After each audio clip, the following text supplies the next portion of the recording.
প্রভু যীশু বলেছেন, আমি হচ্ছি আঙুর গাছ আর তোমরা তার ডালপালা। যদি কেউ আমার মধ্যে থাকে এবং আমি তার মধ্যে থাকি, তবে তার জীবনে অনেক ফল ধরে, কারণ আমাকে ছাড়া তোমরা কিছুই করতে পারো না। যদি কেউ আমার মধ্যে না থাকে, তবে কাটা ডালের মতোই তাকে বাইরে ফেলে দেওয়া হয় এবং পরে তা শুকিয়ে যায়। যদি তোমরা আমার মধ্যে থাকো আর আমার কথাগুলো তোমাদের অন্তরে থাকে, তবে তোমাদের যা ইচ্ছে তাই চেয়েও তোমাদের জন্য তাই করা হবে। যদি তোমাদের জীবনে প্রচুর ফল ধরে এবং এভাবে তোমরা নিজেদের আমার শিষ্য বলে প্রমাণ করো, তবে আমার পিতার গৌরব হবে।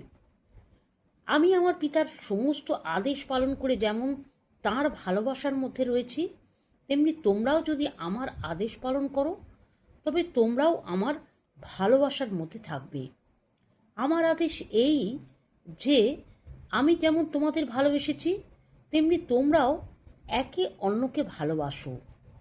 যেসব আদেশ আমি তোমাদের দিই তা যদি তোমরা পালন করো, তবেই তোমরা আমার বন্ধু হবে। আমিন।